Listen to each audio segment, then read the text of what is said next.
Test ক্রিকেটটা আমাদের কাছে কমিক বুকের মতো। টি-20 আর ওয়ানডে ক্রিকেট অনেকটা ইউটিউব ফেসবুক দেখার মতো। গল্পে গল্পে বলছিলেন এক ৮০ বছরের অজি ক্রিকেট ভক্ত, যিনি 4.5 ঘন্টা প্লেন জার্নি করে এসেছেন শুধুই বাংলাদেশ অস্ট্রেলিয়ার টেস্ট সিরিজ দেখতে। সত্যি তো 5 দিনের দীর্ঘ টেস্ট কি বর্তমান জেনারেশন দেখতে চায়? ফেসবুক ইউটিউব এসে কমিক বুকই বা কে পড়তে চায়? কিন্তু অজিরা ঠিকই টেস্ট ক্রিকেট দেখে। বাচ্চা থেকে শুরু করে বয়োবৃদ্ধ সবারই পছন্দ 5 দিনের ক্রিকেট। দ্বিতীয় টেস্টের আগে অনুশীলনে অস্ট্রেলিয়ার ক্রিকেটাররা একেবারেই সিরিয়াস অনুশীলন যাকে বলে। তাদের অনুশীলন দেখার জন্য খুদে ক্রিকেটার থেকে শুরু করে বৃদ্ধ সবার ভিড়। নেটের পাশে দাঁড়িয়ে তারা দেখেছেন head কামিন্সদের batting.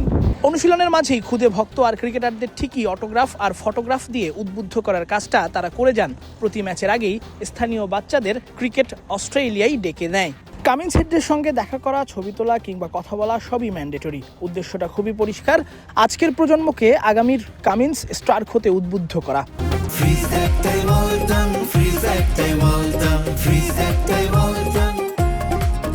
ম্যাকাইয়ের Great Barrier Reef Arena 22 August ঘিরে এক ইতিহাসের অপেক্ষায়। অস্ট্রেলিয়ার 12তম টেস্ট ভেন্যু হিসেবে অভিষেক হতে যাচ্ছে কুইন্সল্যান্ডের ম্যাকাইয়ের এই ভেন্যুর।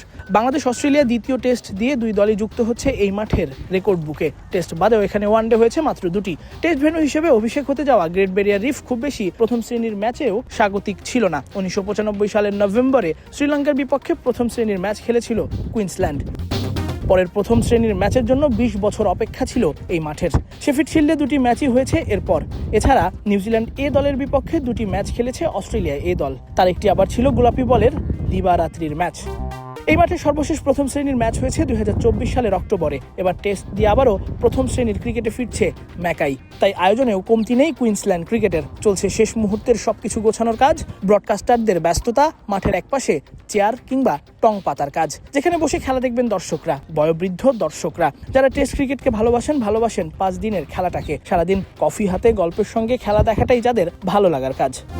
অবশ্য ক্রিকেট অস্ট্রেলিয়া আছে বিপাকে। বাংলাদেশের বিপক্ষে প্রথম টেস্ট হারের পর ঘুরে দাঁড়াতে মরিয়া অজিরা। ব্যারিয়ার রিফ স্টেডিয়ামে একমাত্র ব্যাটার হিসেবে 2টি সেঞ্চুরি করা ম্যাট রেনশকে অস্ট্রেলিয়া দলে সুযোগ দেওয়া হয়েছে। প্রথম টেস্টে দলে না থাকলেও জ্যাক ওয়েদার্ল্ডের পরিবর্তে দ্বিতীয় ম্যাচে দলে নেওয়া হয়েছে তাকে। ওয়েদার্ল্ড আবার ছিলেন ডারউইনের লোকাল বয়, আর এই ম্যাট রেনশ তিনি এখানকার লোকাল বয়। তাই ক্রিকেট অস্ট্রেলিয়া বাংলাদেশকে হারাতে যেন সব রকম প্রস্তুতি নিয়েই মাঠে নেমেছে।